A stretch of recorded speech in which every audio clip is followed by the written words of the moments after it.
Evening. मेरा नाम पूजा पाठक है और मैं आपकी आज की नीट मेंटर हूँ और मैं आज आप लोग को पढ़ाने वाली हूँ फाइलम एनिलिडा के बारे में। चलिए जानते हैं कि एनिलिडा फाइलम है क्या। फाइलम एनिलिडा जो है एनिमल किंगडम का एक फाइलम है जिसमें कि हम कुछ एक ऐसे एनिमल्स के बारे में पढ़ने वाले हैं जो कि लिटिल रिंग्स के फॉर्म में होते हैं। अब ये लिटिल रिंग्स के फॉर्म में कैसे होते हैं चलिए जानते हैं। जैसे कि एनिलिडा, ये टर्म दिया क्यों गया, पहले तो हमें ये जानना होगा। तो चलिए जानते हैं।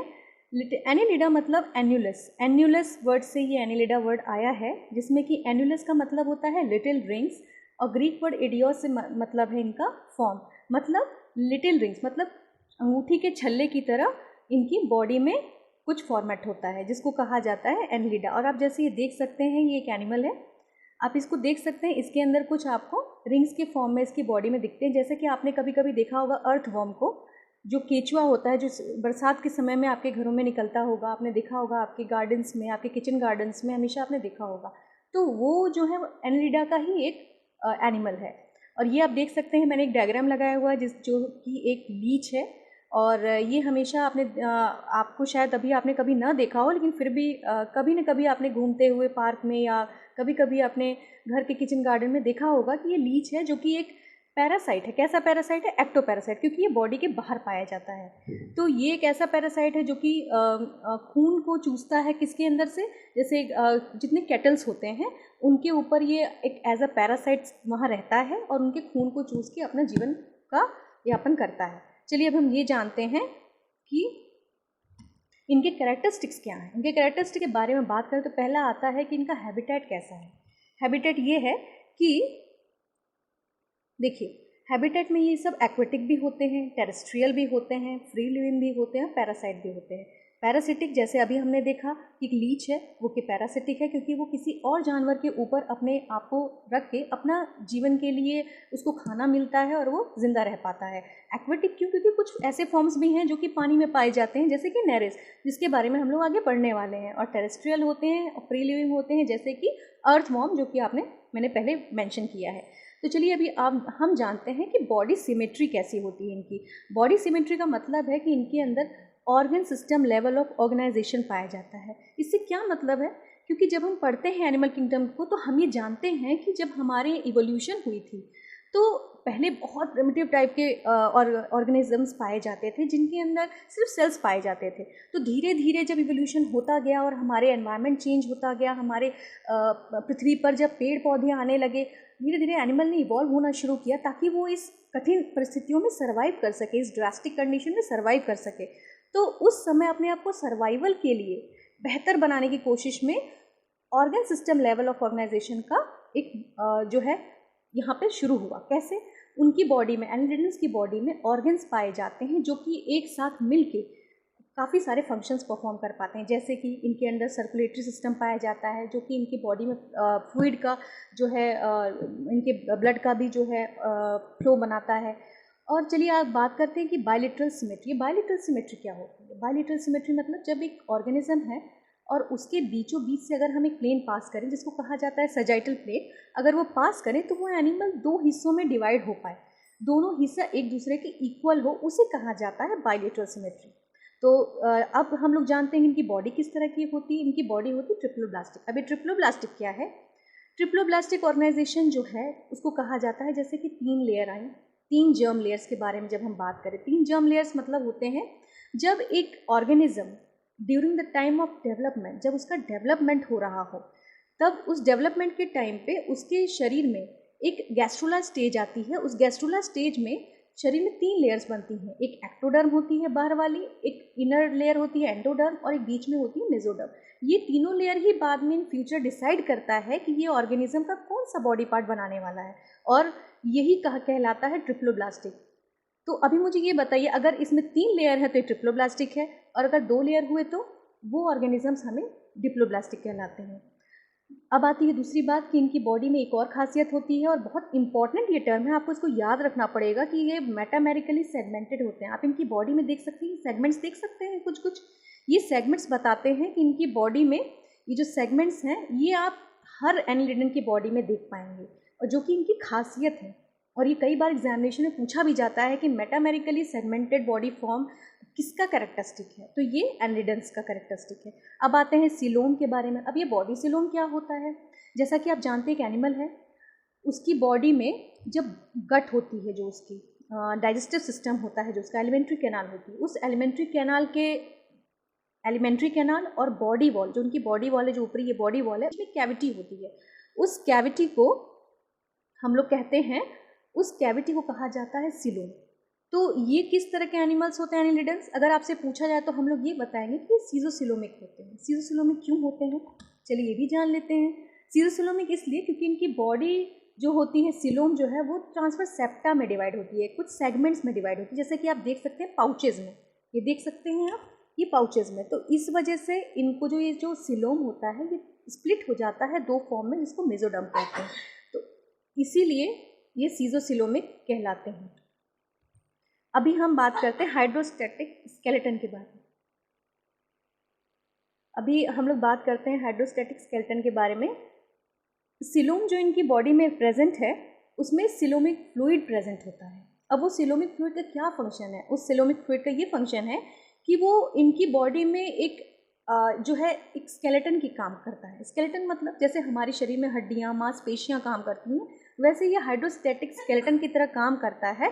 और ये सिलोमिक फ्लूइड जो है इनको प्रेशर प्रोवाइड करता है, बॉडी में स्टिफनेस देता है, ताकि ये बॉडी को अपने उस सिलोम की मदद से लोकोमोशन कर सके, उसको मतलब चला सके, चलने फिरने में इनको मदद कर सके।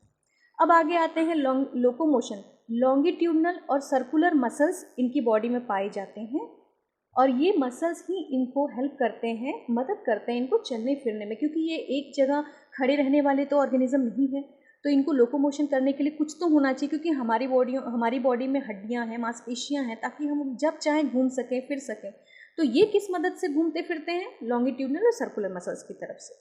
अब आते हैं एक्वेटिक एनिलिडन्स। जैसे कि हमने पहले ही बताया कि काफ़ी सारे फॉर्म्स ये पाए जाते हैं, एनिलिडा जो है कई जगह पाए जाते हैं, टेरेस्ट्रियल भी होते हैं, पानी में भी पाए जाते हैं, फ्री लिविंग भी होते हैं। तो जो एक्वेटिक एनिलिडन्स होते हैं, इनकी ये खासियत होती है, जैसे ये डायग्राम आप देख सकते हैं, इनमें पैरापोडिया पाया जाता है। और जो काइटिनस सीटे और सकर्स क्यों हेल्प करते हैं, जब भी मैंने लीच का एग्जाम्पल लिया, आप सोचिए अगर उसके पास सकर्स ना हो तो वो क्या अपने आप को चिपका पाएगा किसी जानवर के ऊपर ताकि वो खून पी सके या फिर अपने आप को जिंदा रख सके, नहीं कर सकता। तो इसीलिए सकर्स का होना उनके लिए एक वरदान साबित हुआ और वो लोग जी पाते हैं। अब सिफिलाइजेशन क्या होता है, सिफिलाइजेशन जो एक कैरेक्टरिस्टिक है, ये बहुत अच्छा कैरेक्टरिस्टिक है जो इन लोगों को मिला है इवोल्यूशन के दौरान। मतलब कि एक डिस्टिंक्ट हेड का होना, सिफेलिक वर्ड ही कहलाता है कि एक हेड होना। तो डिस्टिंक्ट हेड मतलब जब हेड को किस तरह से डिफाइन किया जाता है, हेड का मतलब होता है कि ऐसा बॉडी का पार्ट जिसमें कि हमारे सेंस ऑर्गन्स एक साथ रहें। तो ये सिफिलाइजेशन का मतलब भी यही है कि डिस्टिंक्ट हेड मतलब जिसमें कि सेंस ऑर्गन्स हो सके, और ये एनिलिडा में बखूबी पाया जाता है। अब आते हैं रेस्पिरेशन में। रेस्पिरेशन जो है सिंपल डिफ्यूजन के थ्रू होता है, मतलब उनकी बाहरी सतह जो होती है उसी से जो है कार्बन डाइऑक्साइड ऑक्सीजन का आदान प्रदान हो जाता है आराम से। और नेरिस जो होता है, ये नेरिस एक एग्जाम्पल, बहुत इंपॉर्टेंट एग्जाम्पल है, और आपको बार बार याद करना पड़ेगा कि पैरापोडिया उनमें पाया जाता है, और पैरापोडिया ही हेल्प करता है इनको रेस्पिरेशन के लिए। अब आते हैं दूसरी स्लाइड पे, चलिए जान लेते हैं इनके सर्कुलेशन के बारे में कि इनमें कौन से टाइप का सर्कुलेटरी सिस्टम पाया जाता है। तो पहले ही हमने पढ़ा है कि दो टाइप के सर्कुलेटरी सिस्टम होते हैं, क्लोज टाइप और ओपन टाइप।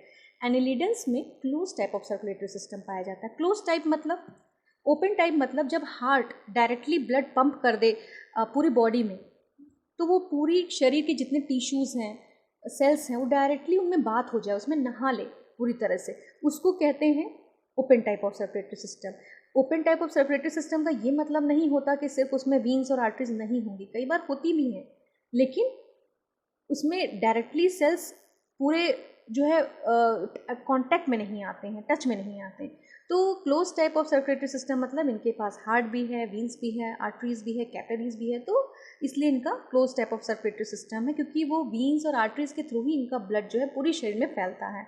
और बहुत इंपॉर्टेंट पॉइंट है कि इनमें रेस्पिरेटरी पिगमेंट जो है हीमोग्लोबिन पाया जाता है और क्लोरोप्रियोनिन पाया जाता है, जो कि डिजॉल्व रहता है प्लाज्मा में। अब आते हैं एक्सक्रीटरी सिस्टम के बारे में। एक्सक्रीटरी सिस्टम जो है आप देख सकते हैं, एक्सक्रीटरी सिस्टम जो है यहाँ पे नेफ्रीडिया से होता है। एक्सक्रीशन मतलब बॉडी में कुछ ऐसा ऑर्गन तो होना ही चाहिए, जैसे कि इनके अंदर organ system level of organization है, तो इनके अंदर एक्सक्रीशन के लिए, मतलब अपने शरीर के पूरे वेस्ट को बाहर निकालने के लिए कोई एक ऑर्गन होना चाहिए। तो उसमें ये नेफ्रीडिया का बड़ा अच्छा रोल होता है। नेफ्रीडिया उनको हेल्प करता है ताकि वो एक्सक्रीशन कर सके अपने बॉडी के सारे वेस्ट मटेरियल को, क्योंकि वो हमेशा अपने बॉडी में रिटेन करके तो नहीं रख सकते, क्योंकि अगर जितनी ज़्यादा कार्बन डाइऑक्साइड उनके शरीर में रह जाए और जितनी ज़्यादा गंदगी रहे जो कि ब्लड में घुली रहे, तो उनकी बॉडी में जहर बनता जाएगा और वो मर जाएंगे। तो एक्सक्रीशन का क्या काम है कि अपनी बॉडी में से जो है वेस्ट को निकाला जा सके। तो नेफ्रीडिया जो है एक्सक्रीशन में इनको हेल्प करता है। अब आते हैं नेक्स्ट इनका नर्वस सिस्टम। हम लोगों ने लैब में अपने काम करते देखा था कि नर्वस सिस्टम जो है इनके अंदर अर्थवॉर्म में हमने देखा था, आज भी मुझे याद है, उसमें नर्व रिंग पाई जाती है। नर्व रिंग जो उनके हेड की तरफ एक छल्ले की तरफ पाई जाती है, वो नर्व रिंग और एक डबल वेंट्रल नर्व कॉर्ड होती है। वेंट्रल नर्व कॉर्ड, ये ध्यान दीजिएगा कि वेंट्रल नर्व कॉर्ड है। वेंट्रल नर्व कॉर्ड कैरेक्टरिस्टिक किसका है? ये इनवर्टिब्रेट्स का कैरेक्टरिस्टिक होता है और ये सब में पाई जाएगी। जितने भी इनवर्टिब्रेट्स हैं आंख बंद करके आप उसमें लिख सकते हैं कि वेंट्रल नर्व कॉर्ड पाया जाता है। अब आते हैं सेंस ऑर्गन्स में। सेंस ऑर्गन्स जो हैं इनके क्या हैं? आईज हैं, पैल्प्स हैं, टेंटिकल्स हैं और कुछ में यही सारे ऑर्गन्स पाए जाते हैं। अब सेक्सेस इनकी क्या है? इनके सेक्सेस हमेशा सेपरेट होते हैं, जैसा कि लिखा है यहाँ पे डायोशियस। तो डायोशियस मतलब यहाँ पे मेल और फीमेल हमेशा डिफरेंट होंगे। और हर्मेफ्रोडाइट कंडीशन पाई जाती है किसमें? अर्थवॉर्म में और लीचेस में। मतलब इसमें मेल और फीमेल आप कभी बता नहीं सकते कि ये मेल है या फीमेल, क्योंकि दोनों सेक्सेस इनके अंदर एक साथ प्रेजेंट होते हैं, तो इसीलिए ये हर्मेफ्रोडाइट है। अब आते हैं रिप्रोडक्शन। इनके अंदर एसेक्सुअल रिप्रोडक्शन नहीं पाया जाता है, इनके अंदर सेक्सुअल रिप्रोडक्शन पाया जाता है। क्लीवेज किस तरह का होता है इनका? क्लीवेज मतलब जब जो है आफ्टर फर्टिलाइजेशन के बाद जब जाइगोट का फॉर्मेशन होता है तो उस समय क्लीवेज होती है। मतलब वो जो स्टेज है उसको आपको, क्योंकि मल्टी सेलर ऑर्गेनिज्म है तो एक सेल से ही काफ़ी सारे सेल्स बनने वाले हैं, तो जो जाइगोट क्योंकि टोटीपोटेंट सेल होता है वो अपने आप को डिवाइड करेगा, पहले डिवाइड करके ही फिर वो मल्टी सेलर एनिमल बनेगा। तो सिंगल सेल से जब मल्टी सेलर कंप्लीट ऑर्गेनिज्म बनना है तो क्लीवेज तो ज़रूरी है, डिवीजन तो होना ही चाहिए। तो वो डिवीजन किस तरह का है? वो होलोब्लास्टिक डिवीजन है।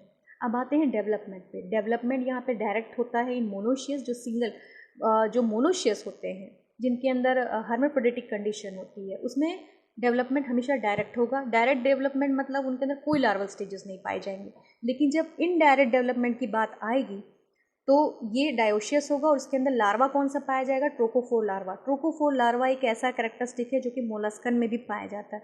तो कभी कंफ्यूज मत होइएगा कि ट्रोकोफोर लार्वा कौन से इसमें प्रेजेंट होगा फाइलम में। ये एनलिडा में भी है और आप मोलस्का में भी आप ये देखेंगे कैरेक्टरिस्टिक। तो ट्रोकोफोर लार्वा बहुत इंपॉर्टेंट लार्वा, ये आपको याद करना पड़ेगा। और यहाँ आप देखिए, यहाँ पे एक लाइफ साइकिल मैंने बना रखी है जिसमें कि आप सब कुछ नोट किया गया है। कोकून का फॉर्मेशन क्लाइटेलम के थ्रू होता है और ये सारी जो लाइफ साइकिल है ये सिर्फ अर्थवॉर्म के लिए है, क्योंकि अर्थवॉर्म में मेल और फीमेल जो है एक ही बॉडी में होते हैं। आप नहीं बता सकते कि एक अर्थवॉर्म मेल है या फीमेल, लेकिन फिर भी भले ही वो मेल और फीमेल अलग ना हो, लेकिन हमेशा सेक्सुअल रिप्रोडक्शन हमेशा जो है दो अर्थवॉर्म के साथ ही मिलके होता है। अब आते हैं क्लासिफिकेशन में। क्लासिफिकेशन में बहुत ज़्यादा हमें नहीं पढ़ना है, बट फिर भी मैंने एग्जाम्पल्स कुछ नोट किए हैं जिसके अकॉर्डिंग पॉलीकीटा, ओलिगोकीटा और हीरोडीनिया के बारे में बताया है। पॉलीकीटा मतलब, पॉली मतलब मैनी, कार्टर मतलब सीटे। तो जब जो ऑर्गेनिज्म के अंदर बहुत सारे सीटे पाए जाएंगे वो लोग बरोइंग होते हैं, ट्यूबिक्यूअस होते हैं, ट्यूब ड्वेलिंग होते हैं। मतलब ये सब ट्यूब ड्वेलिंग मतलब कि ये काफ़ी अंदर तक धरती में अपने आप को एक अपना जो है एक केज बना लेते हैं, उसके अंदर बरो करके रहते हैं, एक बिल बना कर रहते हैं, तो उनको कहा जाता है बरोइंग। और ये इनके अंदर क्लाइटेलम एब्सेंट होता है, जैसे कि अभी आपने पहले डायग्राम में देखा कि ये क्लाइटेलम जो है कैरेक्टरिस्टिक इनका नहीं है, ठीक है। ये क्लाइटेलम होता है ये जो कि रिप्रोडक्शन में हेल्प करता है इनको, तो वो जो है कैरेक्टरिस्टिक पॉलीकीटा का नहीं है। ये डायोशियस जो होते हैं, ठीक है। इनमें एग्जाम्पल्स है नेरिस, एफ्रोडाइट, एरेनिकोला, ठीक है। इनका नाम है clam worm, sea mouse, lugworm. Oligochaeta में, क्योंकि ओलिगो वर्ड का मतलब होता है few, carter, chaete means carter, that is setae, और ये मोनोशियस होते हैं। इनका एग्जाम्पल है फेरेटिमा, मेगास्कोलेक्स और ट्यूबिफेक्स।